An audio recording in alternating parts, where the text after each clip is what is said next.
আসসালামু আলাইকুম রহমতুল্লাহ। ইমনুর ইসলামী ওয়ার্ল্ডে আপনাদের সকলকে স্বাগতম। শুরু করছি বিষয়ভিত্তিক হাদিস সমূহ বিশেষ পাঠ পর্ব ৯। আজকের আলোচ্য অধ্যায় আকিদা। আলোচ্য বিষয় তিনটি। প্রথম, রসূল সাল্লাল্লাহু আলাইহি সাল্লাম শেষ নবী। দ্বিতীয় বিষয় আল্লাহকে দেখা।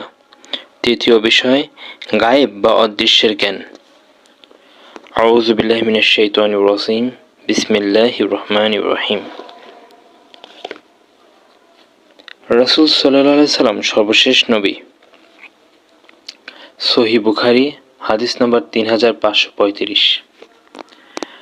আবু হুরায়রা রাদিয়াল্লাহু তাআলা আনহু থেকে বর্ণিত, তিনি বলেন, নবী সাল্লাল্লাহু আলাইহি ওয়াসাল্লাম বলেন, আমি এবং আমার পূর্ববর্তী নবীগণের অবস্থা এমন, এক ব্যক্তি যেন একটি গৃহ নির্মাণ করল, তাকে সুশোভিত ও সুসজ্জিত করল, কিন্তু এক পাশে একটি ইটের জায়গা খালি রয়ে গেল। অতঃপর লোকজন এর চারপাশে ঘুরে আশ্চর্য হয়ে বলতে লাগলো, ওই শূন্য স্থানে ইটটি লাগানো হলো না কেন? নবী সাল্লাল্লাহু আলাইহি সাল্লাম বলেন, আমি সে ইট আর আমি সর্বশেষ নবী। দ্বিতীয় বিষয় আল্লাহকে দেখা।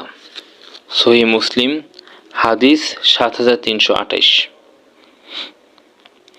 আবু হুরায়রা রাদিয়াল্লাহু তাআলা আনহু থেকে বর্ণিত, তিনি বলেন, সাহাবাগণ জিজ্ঞেস করলেন, হে আল্লাহর রাসূল সাল্লাল্লাহু আলাইহি সাল্লাম, কিয়ামতের দিন আমরা কি আমাদের রবকে দেখতে পাবো? জবাবে তিনি বললেন, আকাশে মেঘ না থাকা অবস্থায় দুপুরের সময় সূর্য দেখতে তোমাদের কোনো কষ্ট হয় কি? সাহাবাগণ বললেন, জি না। অতঃপর তিনি বললেন, আকাশে মেঘ না থাকা অবস্থায় পূর্ণিমা চাঁদ দেখতে তোমাদের কোনো কষ্ট হয় কি? সাহাবাগণ বললেন, জি না। তারপর তিনি বললেন, ওই সত্তার কসম যার হাতে আমার জীবন, চন্দ্র সূর্য কোনো একটি দেখতে তোমাদের যেরূপ কষ্ট হয় না, তোমাদের রবকেও দেখতে তোমাদের ঠিক তদ্রূপ কষ্ট হবে না। আল্লাহর সাথে বান্দার সাক্ষাৎ হবে, তখন তিনি বললেন, হে অমুক, আমি কি তোমাকে সম্মান দান করিনি, কর্তৃত্ব দান করিনি, জোড়া মিলিয়ে দিইনি, ঘোড়া উট